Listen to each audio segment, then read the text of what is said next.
Pak, yang maksudnya orang Bangka tadi, orang Bangka asli atau yang sudah lama, atau sampai sekarang generasi sekarang itu memakai istilah yang sama? Nah, jadi yang disebut orang Bangka itu kalau sekarang ya disebut orang Bangka itu adalah hasil proses asimilasi, akulturasi dari 4 etnik itu. Orang darat, orang laut, orang Tionghoa sama orang-orang Melayu. Nah, mereka kawin mawin lah ya, kawin mawin, asimilasi, akulturasi kan. Jadilah orang-orang Bangka sekarang. Jadi sulit kita membedakannya dia orang Cina, orang Tionghoa, orang Melayu, atau orang darat, orang laut, itu sudah susah sekarang. Karena mereka berasimilasi, berakulturasi, dan itu diatur di dalam hukum adatnya. Misalnya orang-orang Tionghoa yang menikahi perempuan Bumi Putra kan, dia harus membayar tetukun namanya. Tetukun itu uang persembahan ke kepala-kepala kampung, kepala-kepala rakyatnya. Di samping itu dia harus membayar mas kawin kalau yang Islam kan. Kalau yang belum Islam ya hanya membayar tetukun saja. Nah, ada aturan adatnya, tidak boleh perempuan Bangka yang dinikahi baik orang-orang Melayu, baik oleh orang-orang Cina, itu tidak boleh dibawa keluar. Tidak boleh dibawa keluar pulau. Nah, dia harus menetap sini. Makanya mereka tidak kembali, umumnya orang-orang Tionghoa yang menikah, orang Melayu yang menikah dengan perempuan Bangka itu mereka tidak pulang. Mereka menetap di Bangka. Tapi rata-rata mirip sama budaya tempat lain, Pak ya? Kurang tahu saya. Soalnya saya dengar di Dayak juga seperti itu, Pak. Rata-rata ya. Tapi aturan adat kita mengatur seperti itu, tidak boleh dibawa. Nah, apalagi kan misalnya laki-laki Tionghoa menikah dengan perempuan Bangka, nah kemudian dia punya keturunan kan, itu disebut peranakan kan. Kalau di Bangka peranakan. Nah, peranakan itu kan itu yang kekerabatan itu menjadi kuat kan karena kekentalan darah, karena perkawinan itu. Nah, sehingga sayanglah dia meninggalkan anak cucunya kan. Nah, meninggalkan istrinya harus kembali ke daratan Cina. Kan mereka kan awalnya didatangkan untuk bekerja di tambang-tambang timah oleh Sultan dan oleh Inggris, oleh Belanda kan. Kalau Sultan itu mendatangkan orang-orang Cina tahun 1724 itu bukan dari daratan, dari Vietnam, Laos, Kamboja, Patani, dari Semenanjung Malaka, dari Johor. Jadi orang-orang Tionghoa yang memang betul-betul terampil menambang timah. Nah, Inggris 1812-1816 itu mendatangkan orang-orang Cina dari Kanton, sekitar 1.600 orang didatangkan dari Kantonis. Nah, mereka ditempatkanlah di Belo, mentok itu kan, Belo, Sungai Bulu, kemudian Jebus, paling jauh ke Blinyu, ke Liuk Phun Thao namanya. Liuk Phun Thao itu sekarang namanya Kampung Gedong. Liuk itu 6, Phun Thao itu 6 kepala kampung lah, kepala parit maksudnya, kepala tambang. Nah, itu kalau Belanda dia mendatangkan dari Cina Selatan, dari Guangzhou. Itu ada 2 suku besar, orang Hakka, Kek atau Keja itu kan, kemudian orang Hokkien atau Hoklo, makanya ada kue Hoklopan, tahu kan? Iya, Hoklopan. Hoklopan tahu? Iya. Martabak. Iya, martabak manis kan? Itu kue orang Hoklo. Sejak tahun 1980-an ya. Nah, pemerintah Orde Baru pada waktu itu menganggap orang-orang laut itu adalah orang-orang terasing. Orang-orang terasing, suku-suku terasing dianggap. Nah, sehingga mereka buat kebijakan membangun rumah-rumah kan di darat untuk tempat tinggal mereka. Jadi mendaratkan orang laut. Nah, jadi lambat laun hilang peradaban bahari itu. Sama sekali. Iya, kalau sekarang masih tersisa misalnya di daerah Kumbung ya. Di daerah Kumbung, kemudian di daerah Belitung, di apa tadi? Gusung Islet tadi. Kumbung di Bangka Selatan. Kalau yang di di Bangka Tengah ini paling-paling masih ada, sudah di darat mereka, di Baskara Bakti kan, di Tanjung Gunung. Banyak orang-orang laut itu sudah menjadi orang didaratkan. Itu kebijakan yang keliru ya. Keliru. Nah, padahal mereka adalah orang-orang yang sangat hebat di laut. Kan mereka kan disebut dengan orang seka. Seka ya. Seka itu artinya cekak. Teka itu tinggi artinya, gagah, tinggi, berani. Orang kalau angin kencang kan, gelombang besar, kalau orang biasa kan ke darat, dia justru ke laut. Gagah, berani. Dan mereka itu ahli sekali di bidang maritim kan, bidang astronomi. Itu dibuktikan tahun 1813 Residen Inggris Mayor Henry Coates namanya. Dia melakukan pemetaan terhadap Pulau Bangka. Nah, bergeraklah dia dari Muara Pangkal Balam itu kan, dengan kapal uap canggihnya pada waktu itu. Nah, bergeraklah menyusuri pesisir timur Pulau Bangka. Nah, sampailah di Tanjung Berikat. Nah, pada saat itu terjadi perubahan musim tenggara kan. Nah, angin kencang, gelombang besar.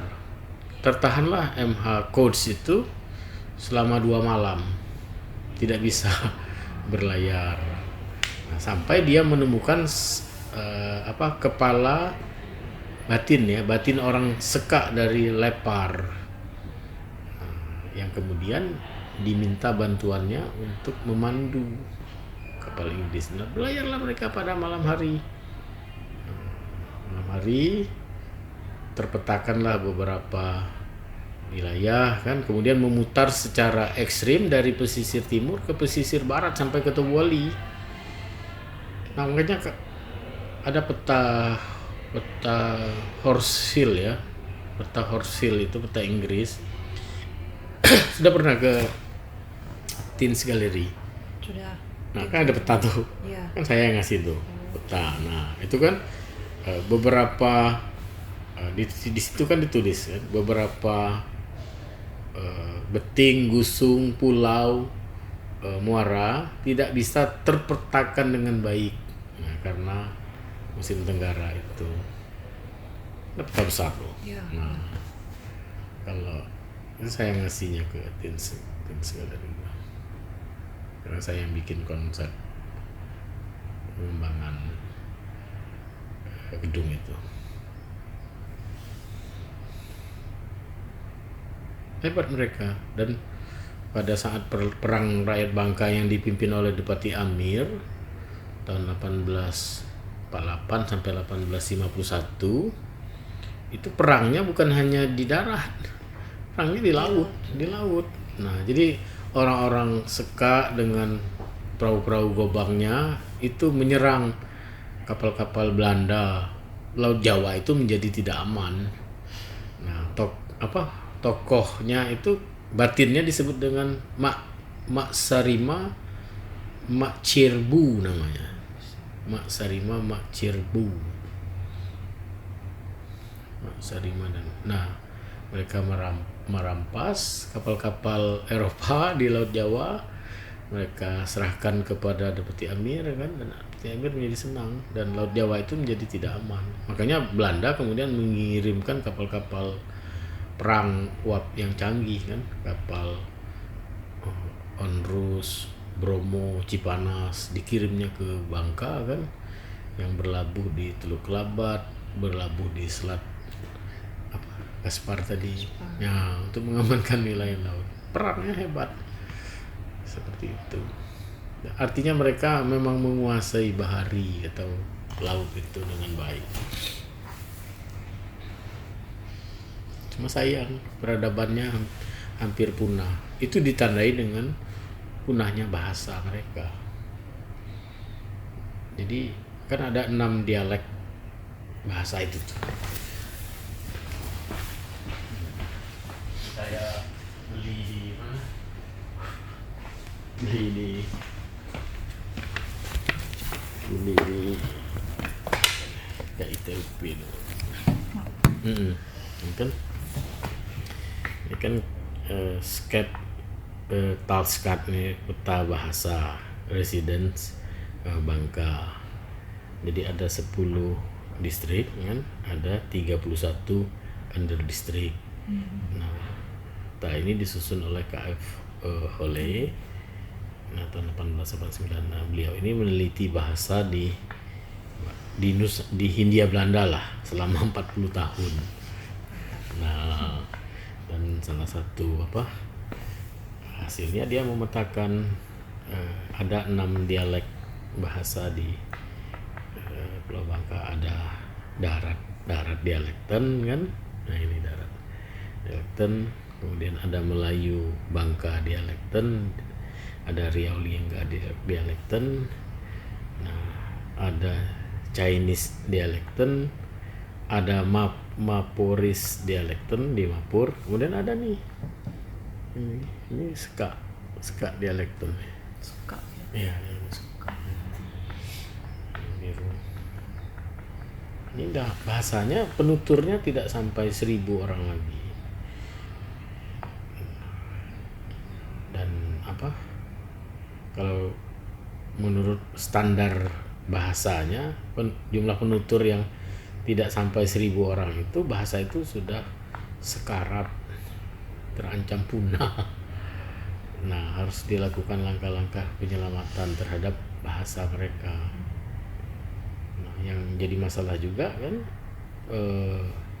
bahasa itu tidak menjadi bahasa komunikasi di lingkungan keluarga lagi.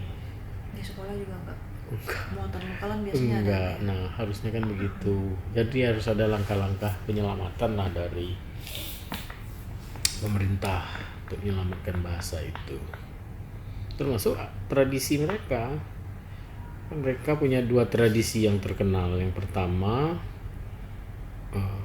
Muang Patung namanya. Muang Patung. Orang Cina nyebutnya Muang Jung. Jung. Biasanya tiap tahun itu ya? Ya, Jung itu kan perahu ya. Kalau mereka agak patung perahu, makanya sebut Muang Patung. Kemudian ada yang sudah punah itu Kumbak Nambe namanya kan. Jadi memperbaiki makam mereka. Kan mereka ke darat itu kan pertama untuk barter, kedua untuk memakamkan jenazah. Itu enggak ke laut Pak ya? Biasanya kan ke laut, makamnya di laut juga. Enggak. Nah, makanya saya nyebutnya jadi situsnya kan, pusat peradabannya itu di darat. Nah, dalam konteks mereka menguburkan atau ke darat untuk bertukar tadi bersilor hasil lautnya. Kaca ada Kumbung kan, kemudian ini pulau-pulau kecil kita kan, di Semujur tadi, ini Teluk Kelabat kan, 3 di kita, 2 di Belitung sini. Kenapa di Bangka Barat tuh nggak ada Pak Bangka Barat kan dia lebih ke Melayu. Melayu ya. Melayu. Jadi 1734 itu ada 1.000 orang-orang Melayu yang datang ke Bangka. 500 orang itu mereka tinggallah di Bangka Barat dan sebagian utara. Nah, mereka umumnya itu kelas Melayu dari kelas bangsawan. Nah, sementara 500-nya ke tengah dan selatan. Nah, mereka kemudian menikahlah dengan pribumi di Bangka Selatan. Jadi kenapa misalnya orang-orang Bangka Selatan itu dari fisik, cara berbicara, sikap, perilakunya itu berbeda dengan orang-orang di Bangka Utara dan Barat itu karena orang-orang pribumi dan Melayu dan Cina itu banyak menikah. Kalau yang Melayunya menikah dari berbagai kelas. Kalau ini orang-orang agak feodal.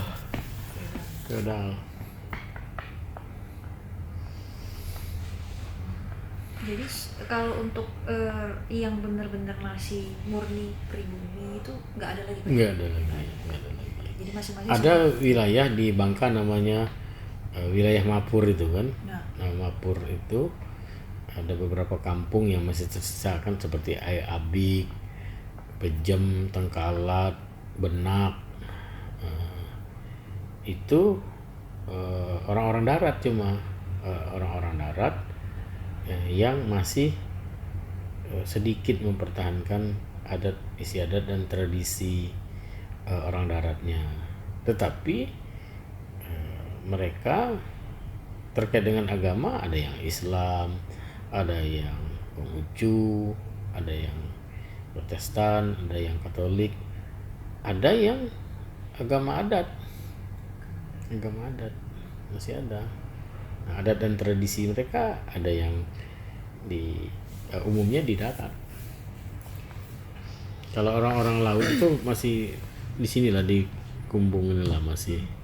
Kalau di sinilah nggak ada lagi lah. Teluk Lambat ini.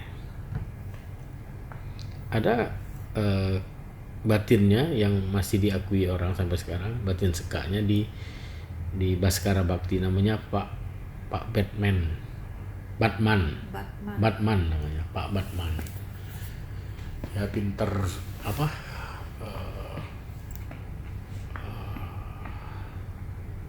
Ini apa? Campak Dalung itu kesenian orang laut. Campak Dalung namanya Pak Batman. Dalung. Kesenian. Iya. Keseniannya apa tuh, Pak? Iya, kesenian musik dan tari.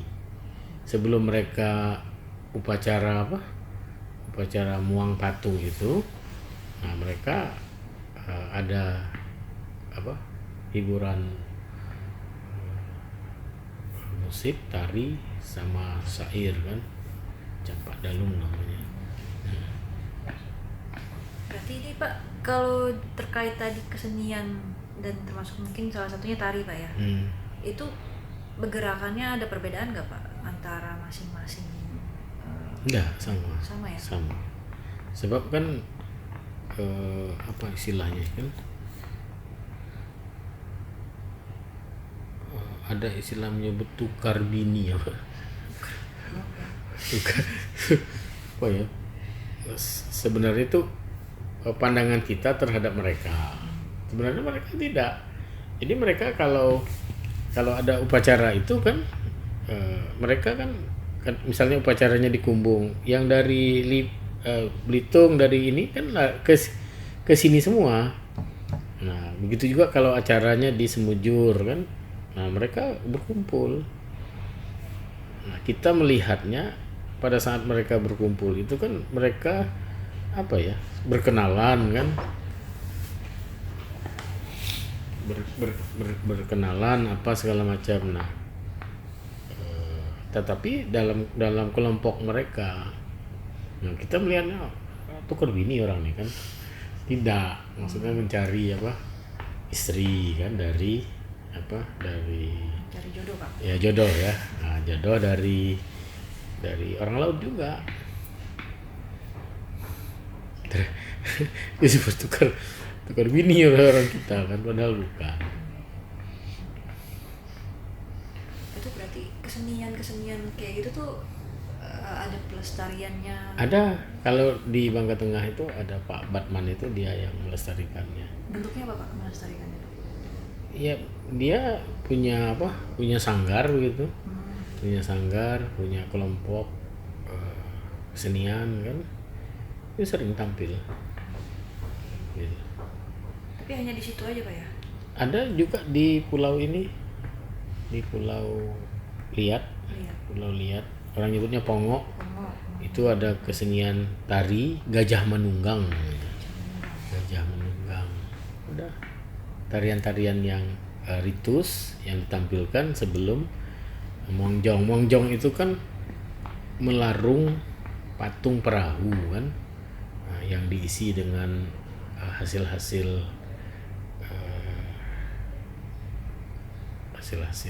laut mereka, kemudian dilarung kan, dilarung.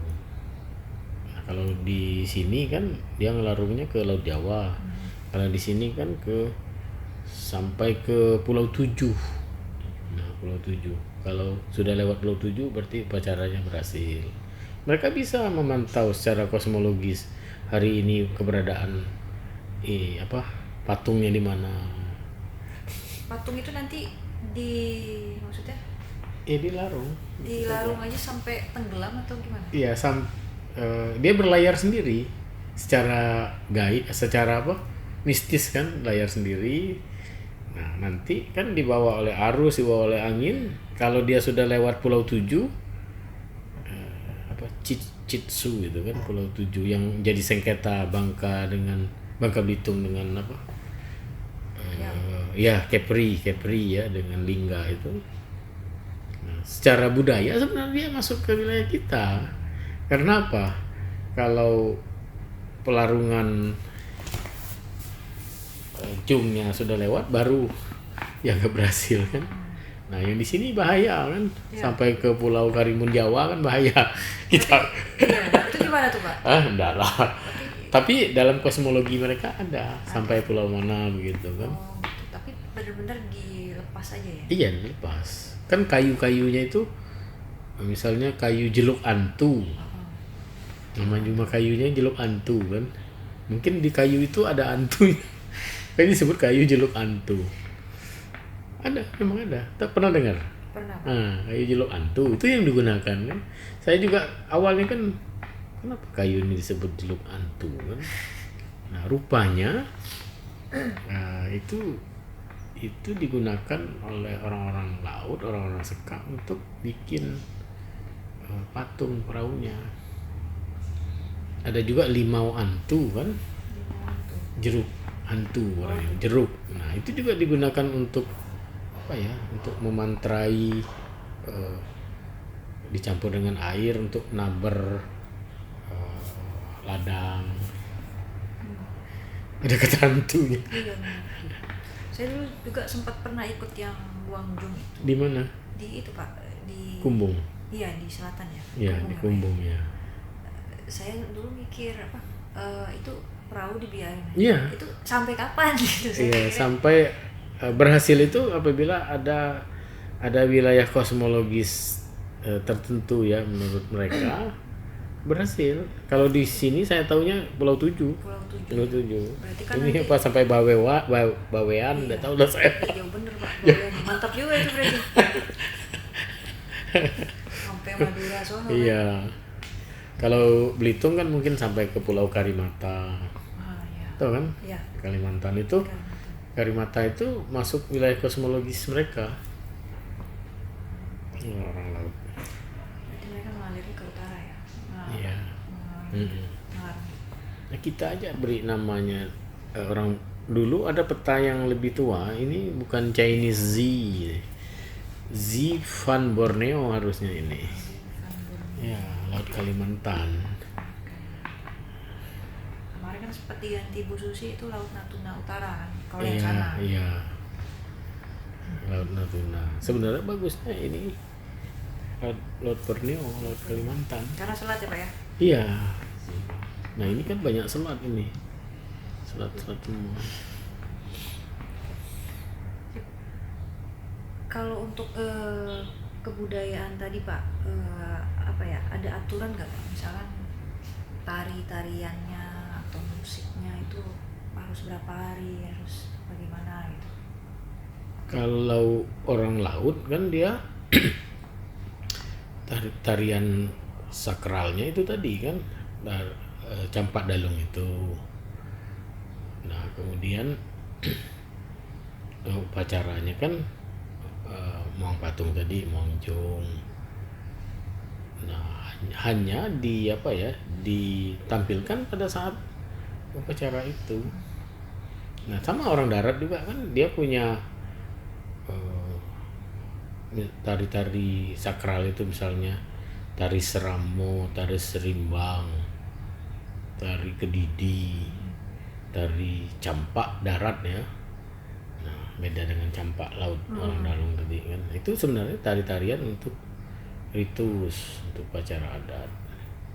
Nah dalam konteks kekinian kan orang tampilkan tari itu walaupun tidak suasana upacara adat, karena itu kepentingan pariwisata kan, kepentingan budaya. Sebenarnya yang benarnya itu ya berbeda dengan tari profan kan, tari profan untuk kesenangan, tari hiburan beda kan. Umumnya tari-tari itu dulu ya untuk acara, untuk ritus. Ada artinya tuh berarti kan? Ada artinya? Ada. Mungkin untuk campak laut ini untuk apa gitu? Iya, campak laut itu biasanya untuk Moang Jong tadi, sama dengan Gajah Manunggang tadi, tari dan lagunya. Untuk ini ya, sebagai apa ya? Iya. Ungkapan rasa syukur atau gimana tuh? Ungkapan rasa syukur, menunjukkan kayak Gajah Menunggang itu menunjukkan kegagah beranian mereka di laut kan. Nah kemudian lagu syair itu kan sarana untuk menyampaikan ya mantra itu sampai ke Tuhannya. Sampai ke Tuhannya. Ya. Dan makanya untuk mantra syair itu biasanya tidak boleh sembarangan diucapkan, terutama orang-orang laut, dukun-dukun laut itu tidak mau dia kalau tidak pada saat upacara, karena bagi dia akan menimbulkan celaka, bagi yang mendengarkan bisa tuli bisu pengaruhnya oleh mereka. Dan mereka paham betul. Saya beri contoh, ada kalau cari di Google itu hewan laut yang paling berbisa itu ikan ikan karang lepuk orang menyebutnya, ikan racun paling beracun di dunia. Yang gendut ya, yang ada durinya. Itu bulu babi. Bulu babi itu jane. Nah jane. Kenapa tadi Pak? Ikan karang. Ikan buntal bukan Pak? Bukan. Ikan karang, ikan beracun di dunia. Orang nyebutnya lepuk. Oh yang ini Pak? Yang ini ya? Nah itu. Siap. Ya. Oh ya. Itu lepuk. Yap. Nah. Ikan singa. Ikan singa nyebutnya Pak. Lepuk atau ikan singa. Ada kan? Nah, benar lepuk. Nah, mereka itu nyebut hantu laut kan? Hantu laut. Jadi kalau kena itu, saya sudah tanya ke medis kan, ke dokter, ke perawat. Mereka juga belajar rupanya. Wah, nggak bisa diobat itu Pak, susah obatnya. Nah, tapi bagi orang laut sangat sederhana obatnya. Pakai air kencing. Mudah kan? Mirip ya sama bulu babi ya berarti ya? Air kencing, cuma susahnya di air kencingnya itu. Air kencing bencong. Kenapa harus begitu Pak? Nggak tahu. Nah bencong itu kan bagi orang-orang Seka, transgender itu, bagi orang-orang Seka itu manusia yang dianggap bisa menghubungkan antara dunia mereka dengan dunianya makhluk halus. Jadi kebanyakan dukun-dukun suka itu adalah transgender. Nah itu yang sekarang tuh punah, itu yang begitu. Terus dulunya itu sejarahnya gimana Pak? Kenapa bisa bencong, maksudnya bencong itu ya, waria transgender itu menjadi Apa ya? Kan biasanya ada suatu peristiwa. Iya, iya itu tadi mungkin ya karena dia bisa mengobati apa hantu laut tadi kan, salah satunya kan, sehingga dia dianggap sakti kan. Kemudian kan mereka juga kan ke darat, di samping memang kehidupannya di laut. Nah, kalau perempuan itu walaupun hewan lah ya, seperti buaya misalnya kan hidup di darat dan hidup di air kan, di laut juga hidup kan, di darat juga hidup. Nah buaya itu karena dia dominan di darat, di sungai, di darat, walaupun di muara dia itu disebut perempuan. Perempuan. Nah, karena dia di darat. Tapi kalau hiu misalnya, hiu itu tetap laki-laki. Bagi orang kosmologi mereka seperti itu. Nah, yang di tengah-tengah itu, nah itu yang mereka anggap hebat. Jadi dia di antara darat dan orang-orang bencong itu kan orang-orang yang ya ACDC ya. Mereka bisa menguasai dua-duanya. Iya, ACDC ya. Siap-siap.